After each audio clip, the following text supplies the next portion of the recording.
What if I told you that from already revealed who Martin really is, and the answer has been hiding in plain sight since the very first moment we met him? Not in Season 4. Not in some future episode. Not in a secret clue hidden in the background. The truth was sitting right in front of us inside that dungeon. And somehow almost everyone missed it. For years, fans have been asking the same questions. Who is Martin? How does he know Abby's name? Why was he chained inside that strange dungeon? Why did he give Boyd the worms? And, most importantly, why did the town choose him? Most theories treat Martin like a mystery that still needs to be solved. But what if the mystery was never Martin? What if Martin's real purpose was to show us exactly what is going to happen to Boyd? Because when you go back and watch that dungeon scene carefully, something terrifying starts to emerge. Martin wasn't simply warning Boyd about the monsters. He wasn't trying to explain the town. He wasn't even trying to save himself. He was showing Boyd his future. And once you see the evidence, it becomes almost impossible to ignore. The clues connect across multiple seasons.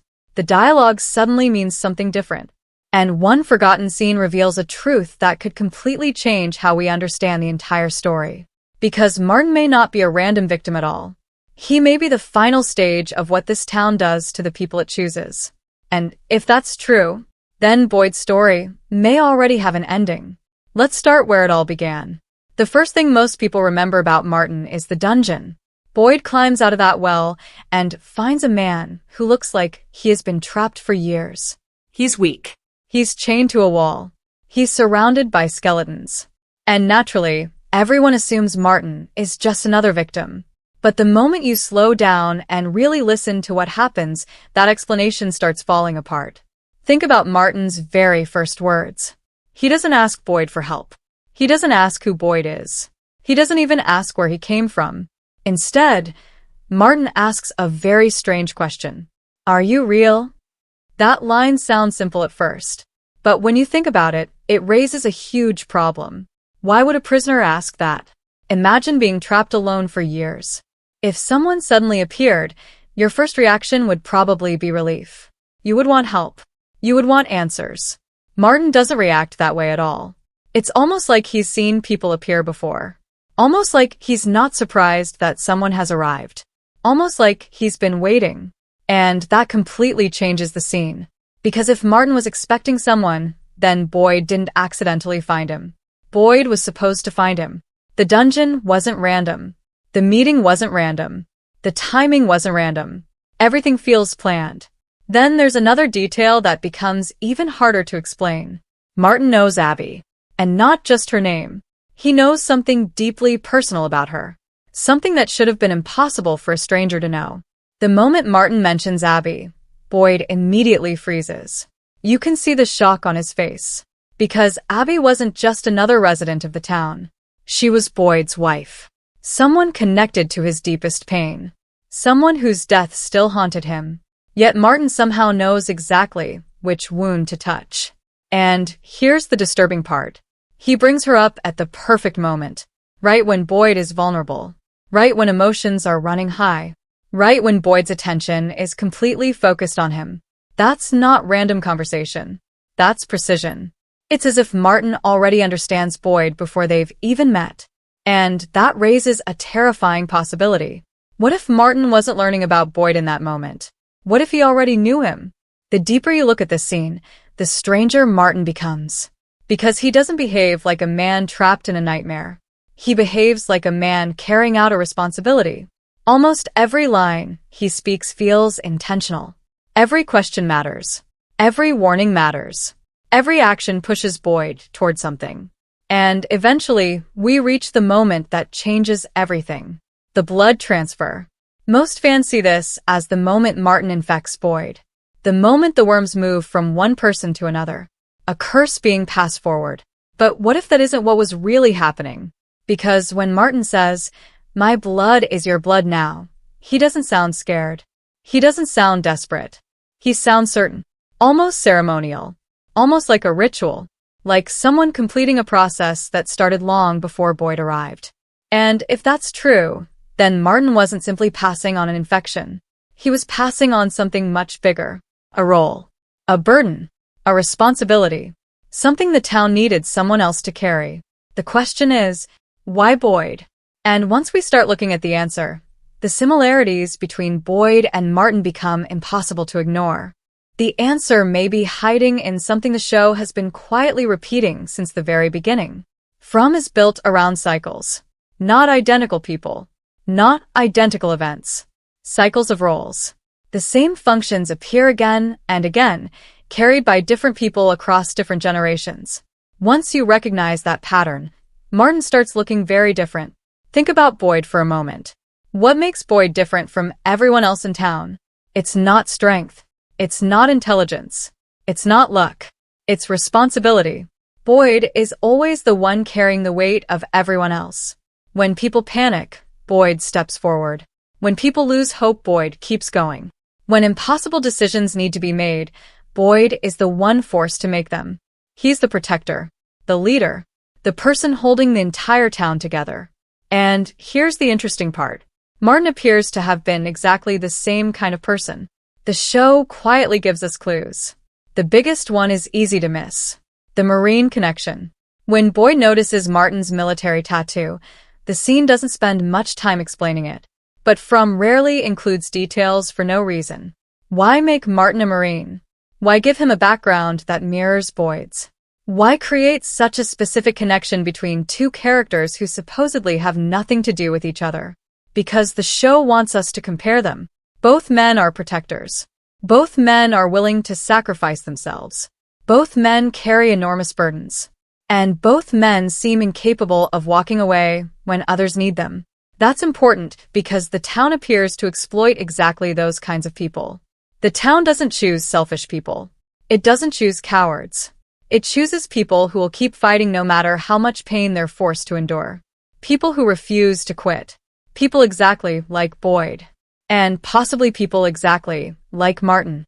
Now, let's talk about something even stranger. Martin never behaves like someone who expects to escape. Watch his attitude carefully. He doesn't spend time explaining how to break the chains. He doesn't ask Boyd to search for a way out. He doesn't discuss survival. It's almost as if he already knows his story is over. Like he accepted that reality a long time ago. That isn't normal. Most prisoners dream about freedom. Martin seems focused on only one thing. Boyd. Everything points back to Boyd. His questions, his warnings, his actions, even the blood transfer. It's almost like Martin has one final task to complete before he dies. And once that task is finished, his purpose ends.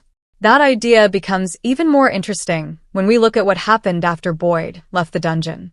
The worms didn't simply exist inside Boyd. They changed the story. They pushed events forward. They became connected to some of the most important developments in the series. And eventually Boyd uses them to kill Smiley. For a brief moment, it looks like Boyd has won. Finally, one of the monsters is dead. Finally, the town loses something. Finally, there's hope. But that victory doesn't last. Because From immediately takes it away. Smiley comes back. The town restores what was lost. And suddenly Boyd's greatest achievement means far less than he thought. Sound familiar? Because that's exactly what the town does to its protectors. Every time they gain ground, the town pushes back. Every victory becomes temporary. Every success comes with a price. Every step forward is followed by 2 steps backward. Over time, that pressure starts breaking people. And that brings us back to Martin. What if Martin wasn't destroyed by monsters? What if he was destroyed by responsibility? Think about how Boyd has changed. The Boyd we met in Season 1 isn't the same Boyd we're watching now. Season by season, the town has been wearing him down. He's lost friends. He's lost hope. He's lost certainty. Every decision becomes harder.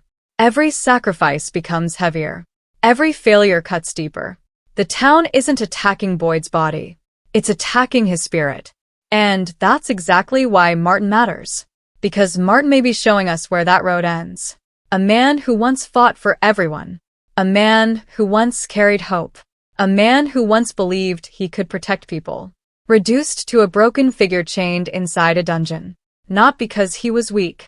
Because the town never stopped taking from him. Look closely at Martin's final moments. He's exhausted. He's worn down. But he's still trying to do his job. Even after everything. Even after years of suffering. Even after losing almost everything. He's still focused on completing the handoff. That's dedication on a level that borders on tragedy. And suddenly Martin's chains begin to mean something else. Maybe the chains aren't the important part. Maybe they are just the final symbol.